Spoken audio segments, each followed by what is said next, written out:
All right, let's dive in. Today we're going deep into ancient Egypt, but with a twist. Oh, a twist, you say? We're going to figure out why ancient Egypt, especially during Pharaoh Hatshepsut's reign, was so advanced compared to other civilizations at the time. Like, why wasn't ancient Europe or the Far East on the same level? Ah, I see. You're looking at the global picture, the interconnectedness of it all. Exactly. And I've got some fascinating sources to help us unpack this. One even mentions Zora Neale Hurston. Remember her work on African American Oh, folklore? of course. A brilliant anthropologist. Her work is so important because it highlights the deep roots of African civilizations, challenging the idea that sophisticated societies only popped up in Europe or Asia. Right. It makes you wonder, if those African civilizations were so advanced, why didn't we see the same level of development elsewhere in the world back then? Well, one key difference might lie in the concept of diffused monotheism, which you wanted to look at.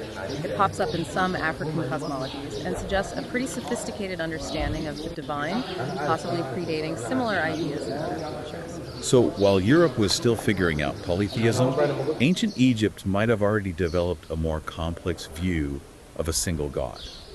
Fascinating. It is. This theological depth could have shaped their worldview, their social structure, everything. Okay, so what about the politics of ancient Egypt? Did that play a role in their advancement? Absolutely.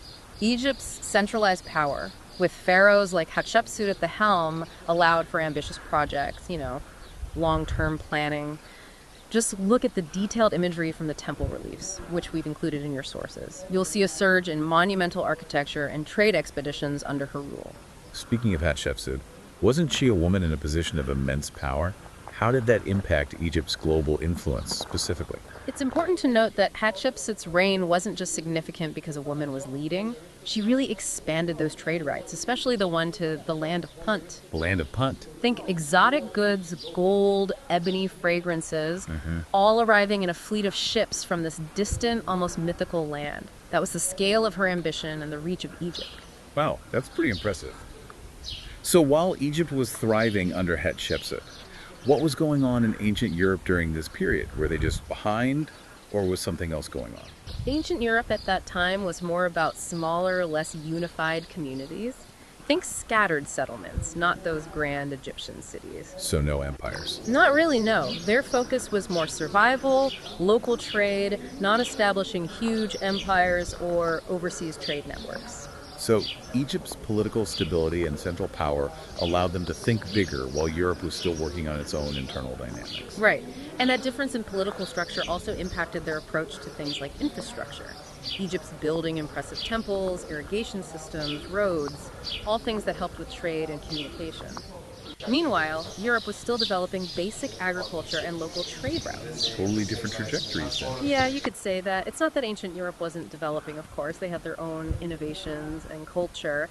But the scale, the scope, it was just different. Got it. Okay, let's shift east. What about ancient China or India?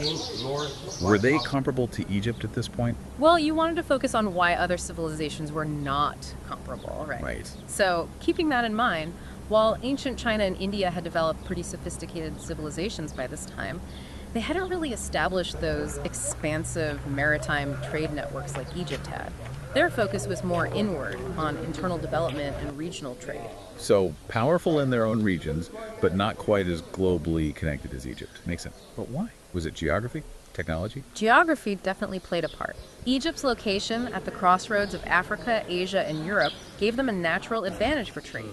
Land and sea routes, connecting them to a huge network of civilizations. It's like they were in the perfect spot to become a global hub. There really were. Wow. And let's not forget their technology. Oh, right. Egypt was known for its shipbuilding and navigation, advanced sailing techniques, ships that could handle the Mediterranean and the Red Sea. So they could reach far off places like Punt. Exactly. That gave them a serious edge in setting up and maintaining trade routes. Location, ambition, technology, they had it all. What about cultural exchange? Did their trade networks influence their culture and vice versa? One of your sources talks about African American studies and how it emphasizes the impact of African philosophy on intellectual inquiry.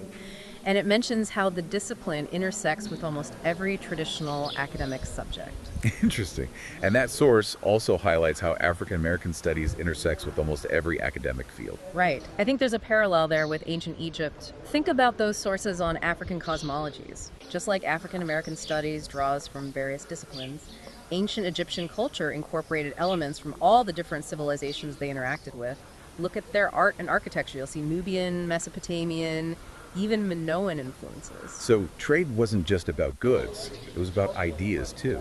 Did that exchange go both ways? Did Egypt influence other cultures? Oh, absolutely. Egyptian art, their religion, even their architectural style spread through their trade networks, leaving a mark on all sorts of civilizations. Like where? Well, you can see Egyptian motifs in Minoan art, Egyptian religious practices adopted in Nubia, even Egyptian architectural elements in Roman structures.